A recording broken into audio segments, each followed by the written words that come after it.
Fala pessoal, Carol na área trazendo mais um vídeo aqui no canal. No vídeo de hoje eu vou contar para vocês sobre um desaparecimento de um menino que aconteceu na Inglaterra no ano de 1979. É um caso não concluído, mas a gente tem uma linha de investigação que tende assim a ser a mais forte e que possivelmente foi isso mesmo que aconteceu com ele. Se você curte um caso criminal, de desaparecimento, mistério, saiba que todas as semanas eu trago os vídeos aqui para vocês. Então se você gosta desse tipo de conteúdo, se inscreve no canal se ainda não for inscrito, deixa o like que isso ajuda muito. Também ativa o sininho para receber todas as notificações e também me segue lá no Instagram para a gente trocar uma ideia. Então bora vir comigo que hoje nós vamos conhecer o caso que ficou conhecido como o desaparecimento de Marty Allen.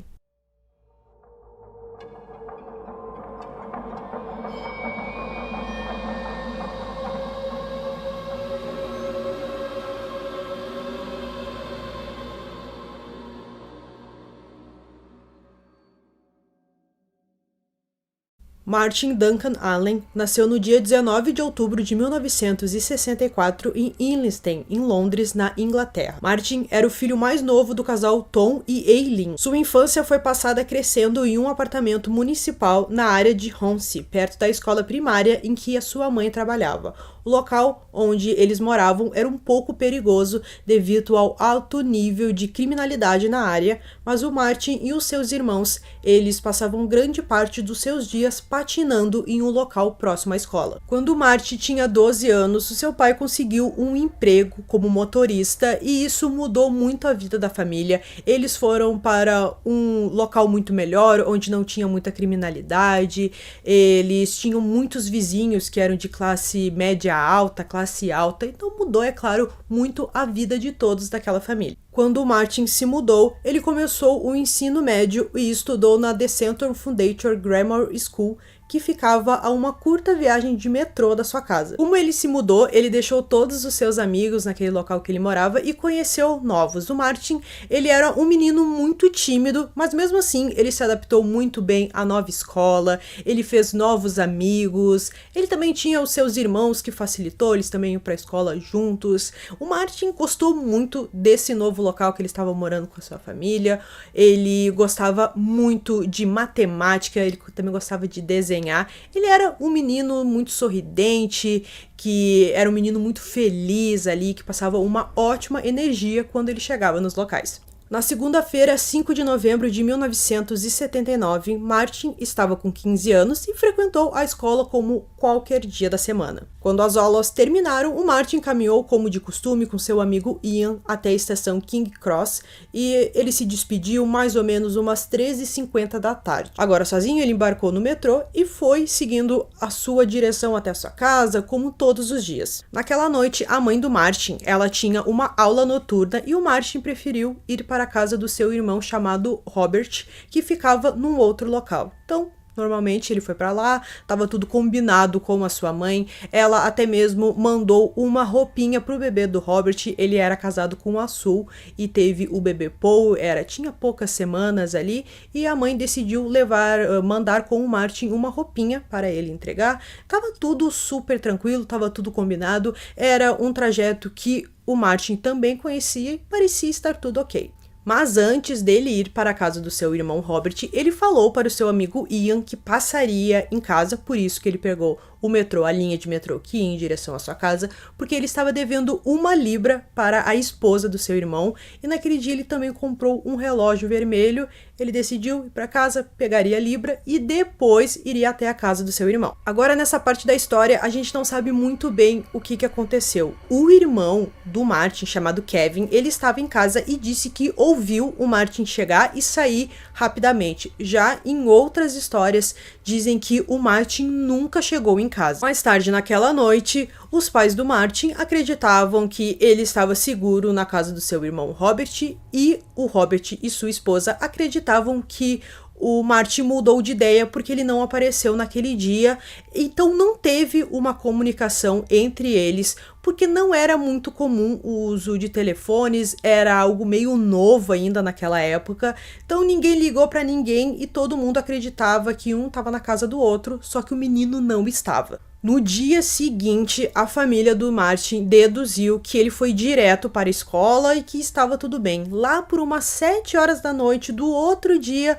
a mãe resolveu ligar para o Robert para perguntar se o Martin passou por lá e tal, só que ela recebeu a notícia de que o Martin nunca foi até a casa do Robert. O Robert ficou apavorado, a mãe também ficou apavorada e eles pensaram, meu Deus, o que aconteceu? Porque até então eles acreditavam que um estava na casa do outro e depois o menino foi para a escola. Só que ele não foi para a escola, porque os seus colegas falaram que não viram o Martin naquele dia. Passaram-se 26 horas desde a última vez que o Martin foi visto oficialmente, então a sua mãe ligou para a polícia e registrou o primeiro boletim de desaparecimento dele. Enquanto a mãe falava com os policiais, os irmãos do Martin pegaram o carro e deram uma volta na região para ver se encontravam alguma pista do menino. Eles foram até a estação King Cross, já que foi a última vez que ele foi visto por alguém, pelo seu amigo Ian. Eles olharam por tudo, não acharam nada, nenhuma pista do menino. Depois que os irmãos não encontraram nada, eles voltaram para casa e quando eles chegaram em casa, a polícia já estava por lá.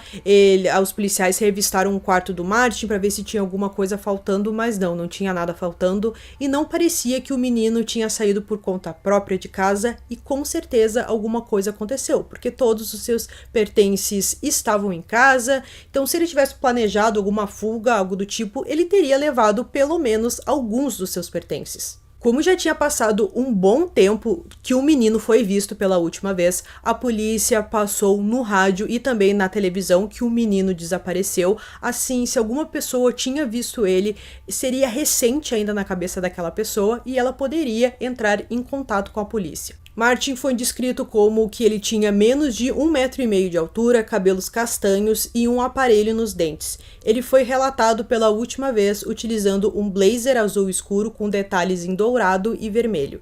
Ele também estava vestindo uma camisa branca, gravata listrada azul e amarela e uma calça cinza. A polícia trabalhou muito nesse caso, eles fizeram muitas investigações, eles até viram as imagens de algumas câmeras de segurança, mas como era 1979, ainda não havia muitas na cidade e a qualidade das câmeras também era muito ruim e a polícia não encontrou nenhuma pista do menino nessas imagens. Passado algum tempo, a polícia não tinha a menor ideia do que tinha acontecido com Martin, mas algumas pessoas apareceram e falaram o que elas viram naquele dia na estação de trem. A primeira testemunha que falou com a polícia foi o amigo do Martin, o Ian. O Ian disse à polícia que eles viajaram para a estação King Cross juntos e que ele havia visto o Martin descendo o túnel que levava a linha que ele usava para chegar em casa, como todos os dias. Um outro menino da escola chamado James também informou à polícia que viu o Martin subindo uma escada rolante que levava para a linha que levava para sua casa.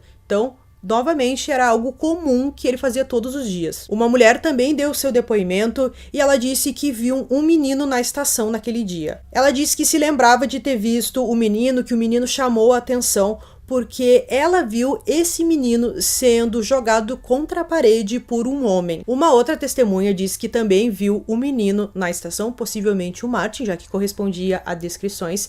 Ela disse que viu ele descendo um elevador e que tinha um homem junto com ele. Uma outra testemunha afirmou que viu um menino com as características semelhantes e que o menino parecia muito angustiado, inquieto e também apreensivo com um homem que estava junto com ele. O homem e o menino embarcaram no trem para Rains Lane e a testemunha afirmou que o menino não queria sair do trem quando eles chegaram na estação. Essa testemunha também disse que ouviu o homem cutucando o menino e dizendo para ele, não tente correr. Tendo essas informações, ficou praticamente claro que o Martin foi sequestrado e a polícia foi atrás desse homem, foi atrás das características desse homem, já que essas testemunhas falaram como o homem se parecia, para ver se eles conseguiam encontrá-lo. Duas outras testemunhas afirmaram ter visto o homem e o menino deixando a Court Station. No entanto, ambos afirmaram ter visto os indivíduos em duas saídas completamente diferentes. O menino de 12 anos se apresentou à polícia e disse que naquele dia ele viu um homem e um menino que eles estavam indo em direção a Richmond Era mais ou menos umas 4:30 da tarde e o menino parecia muito relutante com aquele homem. Com todos esses relatos, a polícia divulgou a seguinte descrição do homem. Ele tinha idade entre mais ou menos de 30 a 40 anos, era um homem forte, cerca de 1,80 m de altura, usava bigode e tinha os cabelos loiros claros. O homem também foi relatado vestindo uma jaqueta jeans, camisa e uma gravata. A polícia recebeu uma série de informações, mas todas essas informações, essas pistas, levavam a lugar nenhum. Então a polícia não sabia muito o que fazer nesse momento e eles decidiram prestar atenção em outros crimes que aconteciam para ver se tinham alguma ligação com o desaparecimento do Martin. Um homem chamado Sidney Cook foi rotulado como o pedófilo mais notório da Grã-Bretanha e foi condenado a 2 sentenças de prisão perpétua pelo estupro e assassinato de Mark Tuesday, de 7 anos, em 1984, e de Jason Swift, de 14 anos, em 1985. A polícia suspeitou, então, que talvez o Sidney estivesse envolvido no desaparecimento do Martin. Mas o Sidney nasceu em 1927 e ele teria mais ou menos 52 anos na época do desaparecimento do Martin, e devido a todas aquelas testemunhas, o homem que estava com o Martin naquele dia era mais jovem. Depois, pelas 2 condenações de abuso sexual e também do assassinato dos 2 meninos, a polícia decidiu investigar melhor a sua história antes desses assassinatos. Em 1999, o Sidney foi acusado de 18 crimes sexuais contra meninos entre 1972 a 1981, o mesmo período em que o Martin desapareceu. E nós sabemos também que no caso do Mark e do Jason, o Sidney nunca trabalhou sozinho e a morte dos meninos veio após terríveis abusos sexuais em grupo e que muitos homens adultos estavam envolvidos. Ficou claro que o Sidney mandava esses homens sequestrar as crianças e depois ele dava uma espécie de festa onde aconteciam todos esses horrores. Então algumas pessoas pensaram, bom, será que não era um desses homens que o Sidney mandou para ir atrás do Martin naquele dia? Um tempo depois, um policial falou com um dos irmãos do Martin e disse para ele ir com cautela, não pesquisar muito a fundo, porque poderia ter pessoas de grande escalão envolvidas no desaparecimento do irmão. Ele ficou muito preocupado naquele momento, ele sentiu que isso que o policial falou foi uma ameaça e criou-se ali a teoria de que pessoas poderosas estavam envolvidas no desaparecimento do menino. Em 2014, o Kevin, um dos irmãos do Martin, recebeu uma ligação de um estranho perguntando se ele conhecia a Elm House. O homem disse apenas que se chamava Nick e relatou que havia uma rede de pedófilos de homens poderosos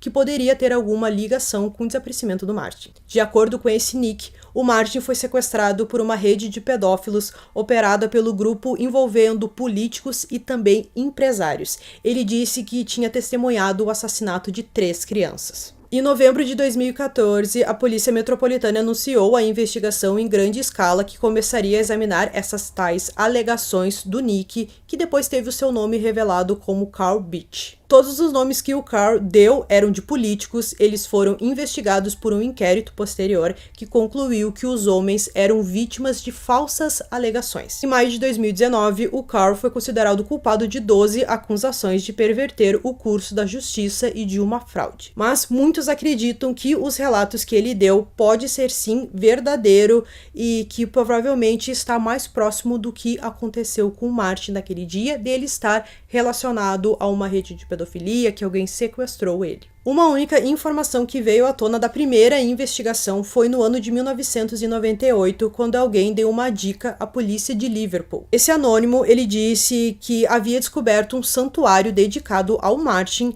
em uma casa de um suposto pedófilo. Os policiais foram até essa casa, eles revistaram e descobriram que o homem de 62 anos tinha um santuário feito de recortes de jornais, fotos e uma gravura com a descrição "Em memória de Martin Allen".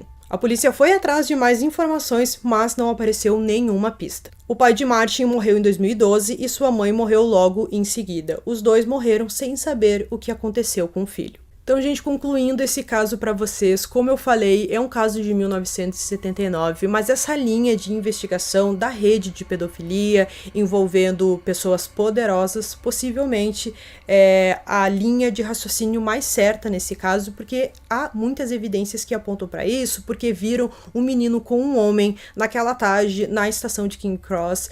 Então, é assim o que aponta muito para isso, mas a gente não tem um corpo, porque provavelmente, infelizmente, provavelmente o menino foi morto, como aqueles outros que eu falei pra vocês, que o Nick presenciou 3 assassinatos, então provavelmente essa rede de pedofilia fez alguma coisa com esse menino, mas a gente não sabe quem estava por trás disso. Também, como envolve pessoas poderosas, a gente sabe que fica ainda mais difícil de solucionar esse caso. Se você tem de dica algum caso de desaparecimento que queira que eu comente aqui no canal, deixe aqui nos comentários, que em breve eu faço um vídeo aqui pra vocês. Então eu espero que vocês tenham gostado desse vídeo, esse foi mais um vídeo aqui no canal, durmam bem e até o próximo.